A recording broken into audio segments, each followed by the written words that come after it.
हिंदी उपन्यास हमने किया बाण भट्ट की आत्मकथा। अब उसके कुछ कथन है, इम्पोर्टेंट कथन जो कहे गए हैं बाण भट्ट द्वारा या भट्टिनी द्वारा कि इन्होंने क्या क्या कथन कहे हैं। कुछ इंपॉर्टेंट कथन इसके अंदर बताए गए हैं। तो प्रमुख कथन में पहला है, मैं नारी सौंदर्य को संसार की सबसे अधिक प्रभाव उत्पादन ईश्वर शक्ति मानता हूँ। नारी शरीर देव मंदिर की भांति पवित्र है। तो ये बाण भट्ट ने कहा था, ये बाण भट्ट का कथन है। शियारों के स्पर्श से सिंह किशोरी कलुषित नहीं होती और चरित्रहीन होकर बीचवास करने से सरस्वती कलंकित नहीं होती। ये भी बाण भट्ट ने कहा। तुम सच्चे कवि हो, मेरी बात गांठ बांध लो, तुम इस आर्यवर्त के द्वितीय कालिदास हो, मतलब दूसरे कालिदास हो। ये बात कही थी भट्टिनी ने बाण भट्ट से।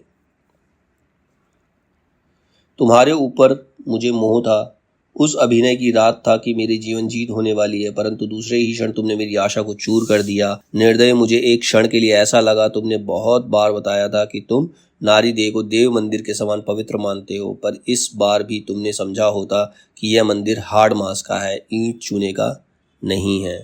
तो ये निपुणिका ने कहा था। ठीक है। इस ब्रह्मांड का प्रत्येक अणु देवता है। देवता ने जिस रूप में तुझे सबसे अधिक मोहित किया है उसी की पूजा कर, आ तुझे मंत्र बता दूं। यह अघोर भैरव ने बाण भट्ट से कहा था। साधारणतः जिन स्त्रियों के चंचल और कुल भ्रष्टा माना जाता है उनमें एक देवी शक्ति भी होती है। ये बात लोग भूल जाते हैं। जैसे उन्होंने कहा, लज्जा तो तरुणों का स्वाभाविक अलंकार है, चिंता में निमग्न मनुष्य अंधा होता है, बुद्धिमान की नीति मौन होती है। ये बाण भट्ट ने कहा है। तर्क से विद्वेष बढ़ता है, विद्वेष से हिंसा पनपती है और हिंसा से मनुष्यता का विध्वंस होता है। ये आचार्यपाद ने कहा था। इस ब्रह्मांड का प्रत्येक अणु देवता है। देवता ने जिस रूप में तुमने सबसे अधिक मोहित किया उसी की पूजा कर। तो ये अभी ऊपर भी यही सेम लाइन लिखी हुई थी। तो ये अघोर भैरव ने कहा था। जब तक तुम पुरुष और स्त्री का भेद नहीं भूल जाते तब तक तुम अधूरे हो, अपूर्ण हो, आसक्त। पुरुष निसंग है, स्त्री आसक्त। पुरुष निर्द्वंद है, स्त्री द्वंद्वोन्मुखी। पुरुष मुक्त है, स्त्री बद्ध है। मतलब पुरुष मुक्त होना चाहता है लेकिन स्त्री बंधन में रहना चाहती है। पुरुष स्त्री को शक्ति समझकर ही पूर्ण हो सकता है। जब तक वो उसको अपनी शक्ति नहीं समझेगा, अपनी अर्धांगिनी नहीं समझेगा, तब तक वो पूर्ण नहीं है। पर स्त्री की को शक्ति समझकर अधूरी रह जाती है। ये महामाया ने कहा था। स्त्री प्रकृति है, वत्स उसकी सफलता पुरुष को बांधने में है, किंतु सार्थकता पुरुष की मुक्ति में है। ये महामाया ने कहा था।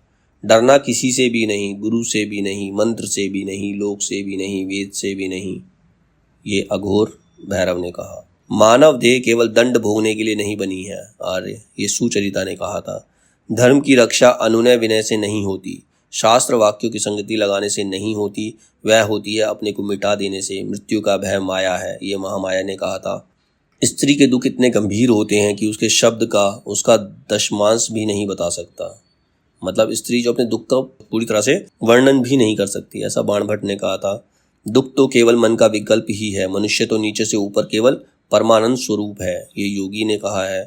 प्रेम एक और अविभाज्य है, उसे केवल ईर्ष्या विभाजित करके छोटा कर देती है।